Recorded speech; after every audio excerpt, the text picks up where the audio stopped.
Hey, Hazelai here. Welcome back.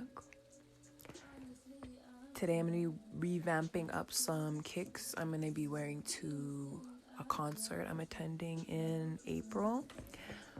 Jamaican artist Spice is coming to my city, so I'm going to go show support. So let's get into this video. In my last video, I was talking about self-development, aka character building. So that subject, you can't just talk like a little of it. It's like branched out into different levels, I guess you could say, of it. So the first one I'm going to be talking about is self-reflection, and this is probably going to be a multiple video, maybe part 1, part 2. So I'm going to be talking about self-awareness, emotional intelligence, self-improvement, self-esteem, self-confidence. And these are just like from my experience, what I've learned, how I felt, whatever research I felt or experiences. So this is mine, and I'm just letting y'all know. So what is self-awareness? Self-awareness is the ability to recognize and understand one's own emotions, strengths, weaknesses, values, and motivations. It involves being aware of how your emotions impact your thoughts, behaviors, and decision making. Self-awareness is a crucial compound of emotional intelligence because it serves as a foundation for developing other emotional intelligence skills. So here's a few things why I feel like self-awareness is important in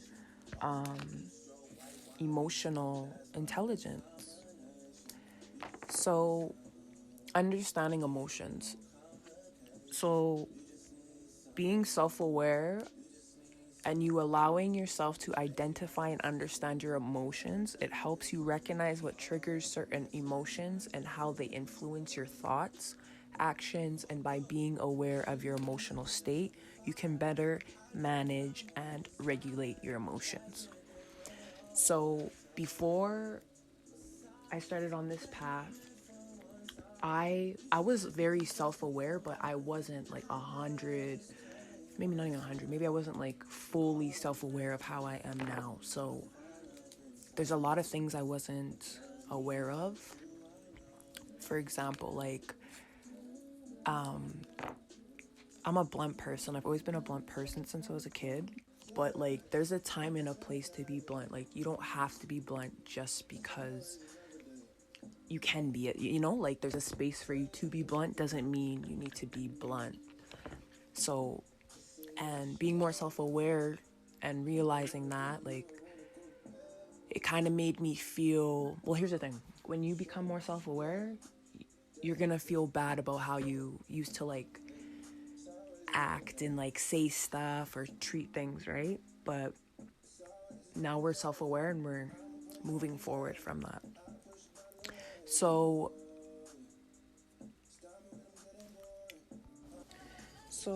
one of the things that I did to like understand my emotions was sit with my emotions. And it didn't matter how uncomfortable I felt, because there was so many times I would feel so uncomfortable feeling an emotion or just like get triggered by a memory, and I would just sit in it and I'd be uncomfortable for a moment, and then I would never really feel that emotion again like that. It's like when you feel it, you sit on it, you process it, and then you let it go. It just works out. So that's what I've been doing. I feel all my emotions. I feel my happy emotions, sad emotions, angry emotions, and it's like we're supposed to feel all our emotions as humans. Like that's one of the reasons we chose to be here, is to feel human emotions. So, but we need to feel them and deal with them in a proper way, especially like the emotions of like anger and sadness. A lot of us do not proper things to for ourselves to help us get through those kinds of emotions. So that's a good way to be understand your emotions, and doing that I noticed helps me regulate my emotions. So process your emotions equals regulating your emotions. So the next one I'm going to talk about is personal growth in how self-awareness helps you in that. So self-awareness provides insight into our strengths and our weaknesses. It helps us identify areas for personal growth and development by understanding your strengths, and you can leverage them to achieve your goals. Simply by recognizing your weaknesses, you can work on improving them. So I want to say about that, a lot of the time we think our weaknesses are weaknesses just because society makes it seem like those they're weaknesses, but in reality they're actually really not weaknesses. So with the whole personal growth and being self-aware, you have to embrace all your flaws, all your weaknesses, all the bad parts of you, just as much as you would claim the good parts of you. Once you try to understand both sides of you and claim both sides of you, your personal growth will improve. And I'm speaking from experience. It's so crazy how when we focus on us and work on us, how much we blossom and how much everything just flows when we just work everything out. So the third thing I'm going to say is effective decision making. When you're self-aware, you are better able to make decisions that align with your values and priorities. You consider your emotions, thoughts, and values before making choices, leading to more thoughtful and intentional decision making.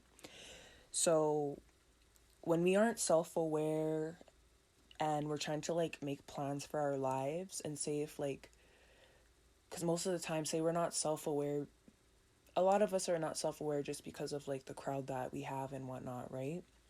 So where was I going with this? Hold on. Okay, this is what I said. So when we're not self-aware and we have people not holding us accountable for when we're doing wrong and all of that, our decision making is not good. Our best interest isn't for ourselves. When we're 100% self-aware and 100% aware of everything about us and embrace everything about us, decision making and all of that becomes so much easier. Another thing I'll say with the decision making, when you become more self aware, your goals for yourself and your priorities are going to change. Like last week, you could have a whole list of priorities of how you wanted your life, and all of that, and how you see your life. And then once you go down this path of changing and wanting to do better and whatnot, your priorities will change. Once come into with who you are and embracing all of that, everything just makes so much sense.